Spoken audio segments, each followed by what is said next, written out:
నమస్తే గురుగారు. శ్రీమాత్రే నమః. శ్రీమాత్రే నమః.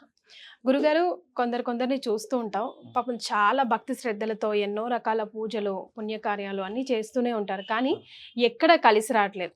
ఏంటి దరిద్రం? అసలు దేవుడు ఉన్నాడా లేడా అని వైరాగ్యం కూడా కొంతమందికి వస్తూ ఉంటుంది. మనం చూస్తూ ఉంటాం. అలాంటి వాళ్ళకి మనం ఒక చిగురాస కల్పించడానికి ఏదైనా రెమెడీ కానీ, లేకపోతే ఒక మంచి మంత్రం కానీ, ఒక మంచి మాట కానీ చెప్పగలమా? తప్పకుండా తెలియజేస్తానమ్మా. ముందుగా ప్రేక్షకులందరికీ శ్రీమాత్రే నమః, శ్రీ గురుభ్యో నమః.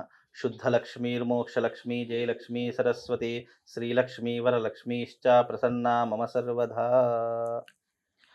ఇక్కడ భగవంతుని ఆరాధన చేయడం మనిషిగా మన యొక్క కర్తవ్యం. ఆ కర్తవ్యాన్ని మనం నేను రోజు పూజ చేస్తున్నాను, రోజు యజ్ఞయాగాదులు చేస్తున్నాను, రోజు దాన ధర్మాలు చేస్తున్నాను, అయినా నాకే ఎందుకు కష్టాలు వస్తాయి అని అనుకోవడం అనేటటువంటిది మనిషి యొక్క ఆలోచన శక్తిని తగ్గించే విధంగానే చేస్తుంది. బికాజ్ ఎక్కడో జరిగిన దానికి ఎక్కడో ముడిపెట్టడం అనేటటువంటిది అది తప్పు, రాంగ్. కాకపోతే ఇక్కడ విషయం వచ్చేసరికి ఏమవుతుంది, మనుషులు అనేటటువంటి వాడు మానవ జీవితంలో నిత్య కర్మలు చేయడానికి మనిషి జీవితం. ఇప్పుడు ఈ ప్రపంచంలో యావత్ సృష్టిలో జ్ఞానం ఉన్నటువంటి జీవి కేవలం మనిషే. మరి మిగతా జంతువులకు ఎందుకు జ్ఞానం ఇవ్వలేదు అంటే అవి సృష్టిలో పుట్టాయి, బ్రతుకుతున్నాయి, పోతాయి. కానీ మనిషి జీవితం అలా కాదు. మనిషి జీవితం అంటే ఏంటి? పుణ్యాన్ని సంపాదించుకోవడానికి, ధర్మ పదంలో నడవడానికి, మనం చేసేటటువంటి పనుల ద్వారా ఇంకొకరు మనము మెచ్చుకునేలా ఉండాలి తప్ప మనల్ని కించపరిచేలా ఉండకూడదు అని ఒక జ్ఞానంతో జీవించేటటువంటి జీవన విధానమే మనిషి యొక్క జీవన విధానం. ఇక్కడ మనిషి ఎన్నో కష్టాలతో, ఎన్నో కన్నీళ్లతో, ఎన్నో ఇబ్బందులతో ఉన్నటువంటి జీవితమే మానవ జీవితం. మానవుడికి ఎప్పుడు సుఖాలే కావాలి, నాకు అదృష్టాలే కావాలి, లగ్జరీ లైఫ్లే కావాలంటే ఎవరి జీవితంలో ఉండవు. అది కోటీశ్వరుడైనా సరే. ఇప్పుడు అంత పెద్ద అంబానీ ఉన్నారు, టాప్ మోస్ట్ కోటీశ్వరుడు. అతనికి లేవా? అతనికి అన్ని డబ్బులు ఉన్నా కూడా ఒంటి నిండా వ్యాధులు ఉన్నాయి. నడవాలంటే కష్టము, తినాలంటే కష్టము, అన్నింట్లో కష్టమే. అన్ని డబ్బులుంచి కూడా కడుపు నిండా భోజనం చేయలేనటువంటి విధానంలో కూడా ఉన్నారు అని అంటే ఇక్కడ డబ్బుతో కానీ దేనితో కానీ పని ఉండదు. మనిషి జీవితంలో మనం చేసుకున్నటువంటి పూజా విధానాలు, మనం ఆచరించే నియమాలు, మనం ఆచరించే పద్ధతుల ద్వారానే మనిషి హ్యాపీనెస్ని పొందగలుగుతాడు. అంతే తప్ప ఇక్కడ నేను పూజ చేస్తున్నా నాకే ఎందుకు కష్టాలని ఎవరు కూడా ఫీల్ కావద్దు. కష్టం అనేటువంటిది ఎలా వస్తుందంటే నువ్వు పూర్వజన్మలో చేసుకున్నటువంటి కృతం పాపం వల్ల నీకు ఇప్పుడు కష్టాలు వస్తున్నాయి తప్ప ఇప్పుడు చేసుకున్న నువ్వు పూజల పునస్కారంలో వచ్చే జన్మలో నువ్వు సంతోషంగా ఉంటావేమో, కోటీశ్వరుడు ఇంట్లో పుడతావేమో. అలా ఎందుకు అనుకోకూడదు? అంటే మనిషి ఎప్పుడూ కూడా కష్టానికి దేవుడే కారణము అనేటటువంటి ఒక రీతిలో ఉన్నాము తప్ప కష్టానికి మనమే కారణమని ఎవ్వరూ చెప్పుకోరు. ఈరోజు నాకు సంతోషం వచ్చింది. ఇప్పుడు ఉన్నవాడు ఎప్పుడు కూడా దేవుణ్ణి నమ్మడు. బికాజ్ ఎందుకు? అతని దగ్గర అన్నీ ఉన్నాయి, చిటికేస్తే అన్నీ వస్తాయి కాబట్టి వాళ్ళకు దేవుడితో పని లేదు. లేనివాడికే ఎక్కువ కష్టాలు. బికాజ్ ఎందుకు? అతడు ఆశించేది ఏదైతే ఉందో, కోరుకునేది ఏదైతే ఉందో అతనికి దొరకటం లేదు. దానికే ఎక్కువ బాధ అనిపిస్తుంది. ఆ బాధ ఎవరి మీద చూయించాలి? ఎదుటివాడి మీద చూపిస్తే లాగిపెట్టి ఒకటి కొడతాడు. మరి అది ఎవరి మీద చూపించాలి? దేవుడైతే మన దగ్గరికి రాడు కదా. దేవుడు ఎన్నైనా మాటలు అనొచ్చు అనే ఒక దాంతో మనిషి నేను ఏం పాపం చేయలేదు అయినా దేవుడు నాకు ఇన్ని కష్టాలు పెడతాడు. దాని ద్వారా డిప్రెషన్లోకి వెళ్ళిపోయినటువంటి వ్యక్తులు ఉంటారు. దాని ద్వారా ఎంతో మంది ఏం చేయాలో ఆలోచన పాలు పంచుకోక, ఏం చేయాలో తెలియక చాలా మంది చెడు వ్యసనాలకు కూడా వెళ్ళినటువంటి వాళ్ళు చాలా మంది ఉంటారు. మంచి మార్గం వైపు వెళ్ళడానికి సనాతన ధర్మంలో ఎన్నో రకాలైనటువంటి రెమెడీస్ ఉన్నాయి, ఎన్నో రకాలైనటువంటి పరిష్కారాలు ఉన్నాయి. ఇప్పుడు నాకు ఏం చేయాలో తెలియట్లేదు, అప్పుడు నేను ఎవరినైనా ఆశ్రయించాలి. ఒక గురువు అనేటటువంటి వాడినో, ఒక పెద్దవాళ్ళు, లేదంటే నా ఇంట్లో తల్లిదండ్రులను ఎవరికో ఒకరికి బాధ చెప్పుకుంటే అర్థమవుతుంది కదా.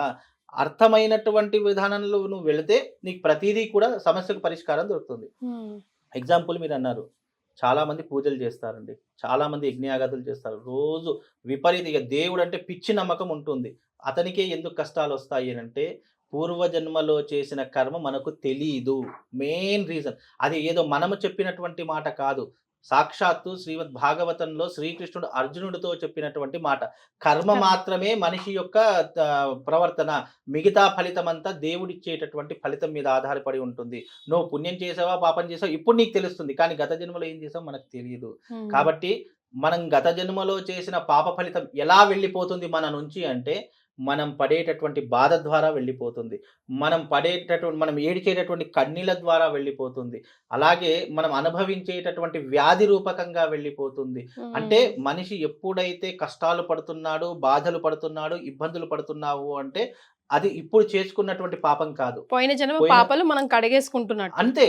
ఇప్పుడు పోయిన జన్మలో చేసిన పాపాలు కడిగేసుకోవాలంటే భగవంతుడు ఏం చేస్తాడు? చిన్న పరీక్ష పెడతాడు. నువ్వు గురుగారు. పోయిన జన్మలో చేశావు. కాబట్టి ఈ జన్మలో నువ్వు కష్టం అనుభవించాలి. ఆ కష్టము ఏదో కావాలని భగవంతుడు శాడిస్ట్ కాదు కదా! నీకు కావాలని కష్టాలు పెట్టడానికి, ఇతర వాళ్ళకు సుఖాలు ఇవ్వడానికి శాడిస్ట్ కాదు కదా! నీ కర్మ ఫలితం భగవంతుడు కూడా అనుభవించాడు కదా! రాముడంతటి వాడు కష్టాలు అనుభవించాడు. కృష్ణుడంతటి వాడు కష్టాలు అనుభవించాడు. ఇలా ఎంతోమంది వేదాలలో, పురాణాలలో వాళ్ళు భగవంతుడై కూడా మానవుడు అనుభవించే ప్రతి కష్టాన్ని అనుభవించారు కదా! మరి ఉమ్. దానికేమంటారు? కర్మ ఫలితం అనేటటువంటిది కేవలం మనిషినే కాదు భగవంతుని కూడా వదిలిపెట్టదు. కాబట్టి ఆ విషయాన్ని ఆలోచించాలి. ఇంకోటి నీకు కష్టం వచ్చిందా? ఫలానా దానికి కొన్ని రెమెడీస్ ఉన్నాయి. ఇంట్లో దీపం పెట్టుకునే విధానాలున్నాయి. ఉమ్. అలాగే నీకు ఇబ్బంది కలుగుతుందా? ఫలానా ఈ భగవంతుని ఉపాసన చేసుకో. లేదా ఫలానా ఈ మంత్రం చెప్తాను ఉపాసన చేసుకో. ఇలా ఎన్నో రకాలున్నాయి కదా! ఆ కర్మ ఫలితాన్ని పోగొట్టుకోవడానికి మనకు భగవంతుడుకు కొన్ని అవకాశాలు ఇచ్చాడు. కానీ మనం ఏం చేస్తాము? ఆ అవకాశాన్ని కాలదన్నుకుంటాం. ఇది చేస్తే ఏదన్నా మన కష్టం పోతుందా? ఈ భగవంతుడిని నమ్ముకుంటే నా కష్టం ఏం తీరుస్తాడా? ఈ మంత్రం చెప్తే నిజంగానే నా కష్టం పోతుందా? ఇలా ఎప్పుడైతే నువ్వు నమ్మకం లేకుండా ఉంటుందో, నేరుగా నీ ముందర భగవంతుడొచ్చి నిలబడ్డా, ఈళ్ళెవరో మారువేషం వేసుకొని వచ్చి నిలబడ్డారేమో అని అనుకునేటటువంటి సమాజంలో మనం బ్రతుకుతున్నప్పుడు, అవును. ఏ రకంగా భగవంతుడు మనల్ని చూస్తాడు చెప్పండి? ఎస్. ఈ మధ్య కాలంలో భగవంతుని ప్రేరణ కల్పించడానికి మన సనాతన ధర్మంలో ఎన్నో రకాల రూపాలున్నాయి. ఎగ్జాంపుల్‌గా ఇప్పుడు మన గణపతి నవరాత్రులు నడుస్తున్నాయండి. గురుగారు. గణపతిని ఏ రకంగా మనం పూజించాలి, ఏ అవతారంలో కొలవాలి అనేటటువంటిది తన అష్టోత్తరాలలో ఇచ్చారు. షోడశ నామాలలో ఇవ్వడం జరిగింది. కానీ ఇప్పుడు ఈ గణపతిని మనం ఏ ఆకారంలో చూస్తున్నాము? వివిధ వివిధ ఆకారాలలో చూస్తున్నాము.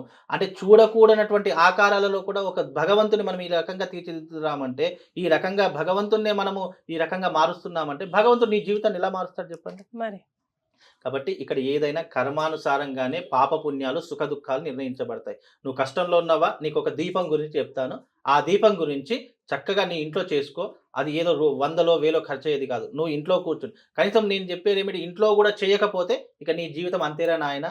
మనిషి అంటే జంతువులు బతుకుతాయి, మనుషులు బ్రతుకుతారు. అవి బతుకుతాయి, మీరు బతుకుతారు. అవి తింటాయి, మీరు తింటారు. అవి పోతాయి, మీరు పోతారు. అంతే ఇగ నీ వల్ల దేశానికి గాని, రాష్ట్రానికి గాని, నీ కుటుంబానికి గూడా ఏం ప్రయోజనం లేదు. కానీ గతంలో మీరు చెప్పిన దీపారాధన, ఆ! అష్టదరిద్రాలు పోయే అవును. దీపారాధన రెమెడీ చాలా మందికి చాలా మంచిగా వర్కౌట్ అయింది. ఆ! చాలా పాజిటివ్ కమెంట్స్ కూడా ఇచ్చారు గురుగారు. అవునమ్మా. ఒకసారి అది. అష్టదరిద్రాలు పోవడం అంటే అష్టదరిద్రాలంటే మనకున్నటువంటి బాధ పోవడానికి, దుఃఖాలు తొలగిపోవడానికి, అలాగే మనకు ఆర్థికపరమైన ఇబ్బందులు తొలగిపోవడానికి, ఫ్యామిలీలో భార్యాభర్తల మధ్య ఇబ్బందులు తొలగిపోవడానికి కొన్ని దీపాల గురించి చెప్పారు. అందులో తంత్రశాస్త్రంలో కొన్ని దీపాలు, ఈ ఉప్పు దీపం గురించి చెప్తాను. హ్మ్. ఉప్పు దీపం ఎందుకు? అసలు ఉప్పు మీదనే ఎందుకు పెట్టాలని కూడా నాకు మధ్యలో చాలా మంది క్వెషన్ అడిగారు. అవును గురుగారు. సముద్రంలో దొరికే ప్రతి వస్తువు దైవికంతో సమానము. ఎప్పుడైనా గుర్తుపెట్టుకోండి. ఉప్పు హ్మ్. ఎక్కడి నుంచి వస్తుంది? సముద్రం. సముద్రం నుంచే వస్తుంది. అది దైవికం ఎందుకు అయ్యింది? అంటే సముద్రంలో వచ్చేటటువంటి ప్రతీది కూడా లక్ష్మీ స్వరూపంగా భావన చేస్తాం. సముద్రంలో దొరికే శంఖములు, అలాగే సముద్రంలో దొరికే నాచు, గవ్వలు, అలాగే సముద్రంలో దొరికే తాబేలుని కూడా మనం పూజిస్తూ ఉంటాము. అంతెందుకు గురుగారు, అంటే క్షీరసాగర మదనంలోనే కదా ఇవన్నీ క్షీరసాగర వచ్చాయి. మదనంలో ఇవన్నీ కల్పవృక్షం వెళ్ళింది. చక్కగా మనకు అమృత భాండాగారం వెళ్ళింది. అన్నీ వెళతాయి. అంటే సముద్రం అనేటటువంటిది ఏంటి అంటే అది లక్ష్మీప్రదమైనటువంటిది. అందుకే లక్ష్మీం క్షీర సముద్ర రాజతనయాం అన్నారు. అంటే సముద్రంలో దొరికేది ఏదైనా లక్ష్మీదేవికి అంకితం. ఆ ఉప్పు మీద దీపం పెట్టడం వల్ల ఏమవుతుంది అంటే లక్ష్మీ స్వరూపంగా మనం ఒక దీపం వెలిగిస్తున్నాము. ఆ లక్ష్మీ స్వరూపంగా వెలిగించే దీపానికి ఆ తల్లి నా యొక్క దారిద్ర్యాన్ని తొలగించు. అంటే దారిద్ర్యం అంటే ఏంటి? ఈ కలియుగంలో ఇప్పుడున్న ప్రస్తుత కాలంలో దారిద్ర్యం అంటే డబ్బే. డబ్బుంటే నాకు అన్నీ ఉన్నట్టే అనే ఒక ఫీలింగ్‌లో అందరూ ఎళ్ళిపోయారు కాబట్టి, నీ దగ్గర డబ్బుంది అనుకో, ఇక దాంతో 100 పనులైనా నువ్వు చేసుకోగలుగుతావు. మరి. కాబట్టి ఫైనల్‌గా నీకు కావాల్సిందేంటి? డబ్బు. ఆ డబ్బు నీ దగ్గరికి రావాలన్నా, నువ్వు సంపాదించాలన్నా, డబ్బు ఊరికే రాదు. కష్టపడితేనే డబ్బొస్తుంది. నీ గురుగారు. జీవితంలో ఆ ఉప్పు దీపం ఎందుకు వెలిగించమని చెప్తున్నానంటే, నీకొచ్చే అవకాశాలు, నీకొచ్చేటటువంటి మార్గాలు, అంటే నీ జీవన వృత్తిలో నువ్వు ఉద్యోగం చేస్తున్నావు, ఉద్యోగంలో వృద్ధి కోసము. అదే రకంగా నువ్వు బిజినెస్ చేస్తున్నావు, బిజినెస్ డెవలప్‌మెంట్ కోసము. లేదా నీ కాళ్ళ మీద నువ్వు ఒక ప్రవృత్తి చేస్తున్నావా, ఆ వృత్తిలో డెవలప్‌మెంట్ కోసం. అందులో నీకు డబ్బులొస్తాయి తప్ప, గురువుగారు ఉప్పు దీపం పెట్టమన్నారు. ఈరోజు నాకు డబ్బులన్నీ వచ్చేస్తాయి అని చెప్పి ఎవరైతే ఆశతో పెడతారో, మూర్ఖత్వం. జీవితంలో ఆ కోరిక నెరవేరదు. భగవంతుడు ఏమంటాడో తెలుసా? నాకు నిజమైనటువంటి భక్తుడు ఎవడు? అని భగవంతుడు అర్జునుడికి క్వెషన్ ఏస్తాడట. హ్మ్. అయితే నీ భక్తుడు ఎవరు అంటే నేనెలా తెలుసుకోవాలి? హ్మ్. ఏ రకంగా తెలుసుకోవాలంటే, ఎవరైతే ఏ కోరిక లేకుండా, ఏ కోరిక లేకుండా నిస్వార్థంగా భగవంతుని ముందర మానవ జీవితం ఎత్తినందుకు భగవంతుని సేవ చేసుకుంటున్నాడో వాడు అసలైనటువంటి భక్తుడు. అంతేగాని నేను కోట్లు ఇస్తాను, లక్షలు ఇస్తాను, నేను నీ భక్తుడిని అని చెప్పేసి విర్రవీగి గుండెలు బాదుకునేటటువంటి వాడు భక్తుడు కాదు. ఎస్. బికాజ్ ఎందుకు? కోరిక లేనిటువంటి వాడు అని అంటే అర్థం ఏంటి? అతనికి ఏ కోరిక లేదు. భగవంతుడు అంటే విశ్వసిస్తున్నాడు, నమ్ముతున్నాడు, నిస్వార్థంగా పూజ చేస్తున్నాడు. అంటే బిజినెస్ చేయడం లేదు దేవుడితో. దేవుడితో బిజినెస్ ఎలా చేస్తారో తెలుసా? భగవంతుడా నాకు ఈ దారిద్ర్యం తొలగించు, నాకు వచ్చిన దాంట్లో నీకు ఇంత ఇస్తా. లేదా భగవంతుడు నాకు ఈ కష్టాన్ని తొలగించు, నీకు 100 కొబ్బరికాయలు కొడతా. అంటే ఆ కష్టాన్ని తీరుస్తేనే కొబ్బరికాయ కొడతావు, లేకుంటే కొట్టవు. అంటే ఇక్కడ ఒక బిజినెస్ లాగానే నడుస్తుంది తప్ప ఇక్కడ నిస్వార్థంగా ఎవరు ఉండట్లేదు. భగవంతుడు అదే రకంగా ఉంటాడు. కాకపోతే ఏంటంటే నువ్వు ఆశతో గాని, నువ్వు కోరికతో గాని ఎప్పుడు కూడా దీపం వెలిగించకు.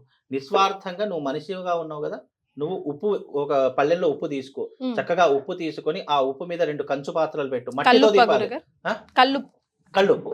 కళ్ళుప్పు తీసుకొని చక్కగా, అంటే దొడ్డుప్పు ఉంటుంది, ఆ కళ్ళుప్పుని తీసుకొని చక్కగా ఒక పళ్ళెంలో వేసుకొని దానిపైన 2 కంచు పాత్రలు, ఆ కంచు పాత్రలు కానీ లేదా మట్టి ప్రమిదలు కానివ్వండి, ఏదైనా పర్వాలేదు. ఆ మట్టి ప్రమిదలు తీసుకొని చక్కగా దాంట్లో, అందులోనూ వెలిగించే దీపాలలో కూడా కొన్ని విధానాలు ఉంటాయి. ఆముదంతో దీపాన్ని వెలిగిస్తారు, ఆవు నెయ్యితో దీపాన్ని వెలిగిస్తారు, కొబ్బరి నూనెతో దీపాలు వెలిగిస్తారు, నువ్వుల నూనెతో దీపాలు వెలిగిస్తారు. ఇలా నూనె వెలిగించేటటువంటి విధానాలు చాలా రకాలుగా ఉన్నాయి. నీకు డబ్బు కావాలా? నెయ్యితో వెలిగించు. నీకు దారిద్ర్యం పోవాలా? ఆముదంతో వెలిగించు. నీకు శత్రు బాధ తొలగిపోవాలా? నువ్వుల నూనెతో వెలిగించు. ఈ రకంగా ఒక్కొక్క నూనెను ఒక్కొక్క దారిద్ర్యాన్ని సూచిస్తుంది. కాబట్టి నీ జీవితంలో ఏమి ఇబ్బంది పడుతున్నావు అనేటటువంటి అంశం తెలుసుకొని నువ్వే స్వయంగా భగవంతుని ముందరన లేదా నీ ఇంట్లో ఒక ప్లేస్ తీసుకొని అక్కడ కూర్చుని చక్కగా భగవంతుని స్మరణ చేసుకొని భక్తితో దీపం వెలిగించు. ఎన్ని ఒత్తులన్నా వేయొచ్చు, ఏ దాంట్లో అయినా. దానికి పంచరంగుల దారం వేసుకోవాలి. పంచరంగుల దారం అని చెప్పేసి 5 పోగుల దారపుండ దొరుకుతుంది. ఆ దారం వేసి, వత్తులు వేయకండి. వత్తులలో వేయడం వల్ల ఏమవుతుంది అని అంటే కనుక ఈ దూదితో చేసినటువంటి వత్తులు అవి వెలిగించిన ఒక 10 నిమిషాలకే ఆరిపోతూ ఉంటాయి, వత్తులు సరిగ్గా వెలిగించకపోతే. అందుకే ఈ పంచరంగుల దారం అనేటటువంటిది ఒకటి దొరుకుతుంది. ఆ పంచరంగుల దారం కొంచెం పెద్దదిగా వత్తిలాగా చేసుకొని ఆ దారం వేసి ఆ దీపాన్ని వెలిగించు. తప్పకుండా నీ జీవితంలో మార్పు రాకపోతే నన్ను అడగండి. ప్రతిరోజు ఇది కనీసం ఒక 21 రోజుల పాటు చేసుకోండి. లేదు నాకు డైలీ కుదరదండి, ఇప్పుడున్న బిజీ షెడ్యూల్ నేను ఏం చేస్తాను అని అంటే గనక, మన గురువారం లక్ష్మీప్రదమైనటువంటి వారం. కనీసం వారానికి ఒకసారైనా ఈ యొక్క గురువారం రోజు పూటైనా మీరు ఈ లక్ష్మీ దీపం వెలిగించుకోండి. మీ జీవితంలో మార్పు రాకపోతే నన్ను అడగండి. దేవుడి గదిలోనేనా గురుగారు? దేవుడి గదిలో వెలిగించవచ్చు. లేదా దేవుడి గది నాకు ఇబ్బంది ఉంది అని అనుకుంటే ఒక ప్రశాంతమైనటువంటి హాల్లో కూర్చోండి, ఆ దీపం వెలిగించి అక్కడ కాసేపు అయినా కూర్చో. ఏదో దీపం వెలిగించాను ఫటాఫట్ నేను వెళ్ళిపోతాను ఇక జాబ్ కంటే కాదు. నువ్వు దీపం వెలిగించడం, నీ మనసు ప్రశాంతంగా ఉండాలి, నీ మెంటల్ కండిషన్ చాలా క్లియర్గా ఉండాలి. ఎక్కడో చిత్తం పెట్టి నువ్వు ఇక్కడ దీపం వెలిగించడం కాదు. నువ్వు భగవంతుని మీద ఒక ప్రేమ ఉన్నప్పుడు, భక్తి భావన ఉన్నప్పుడు తప్పకుండా నువ్వు ప్రశాంతంగా దీపం వెలిగించుకోండి. పఠించాల్సిన మంత్రం ఏదైనా ఉందా గురుగారు? ఓం దీపలక్ష్మీ నమః అనుకుంటూ వెలిగించండి. ఇప్పుడు వాళ్ళకి మంత్రాలు శ్లోకాలు చెప్పాను అనుకోండి, అది నోరు తిరగదు, అనవసరంగా అది వేరే డైవర్ట్ అయిపోతుంది. ఓం దీపలక్ష్మీ నమః అనుకుంటూ దీపం వెలిగించండి. మీ భవిష్యత్తులో బంగారు బాట వేసుకోండి. థ్యాంక్ యూ సో మచ్ గురుగారు. శ్రీమాత్రే నమః.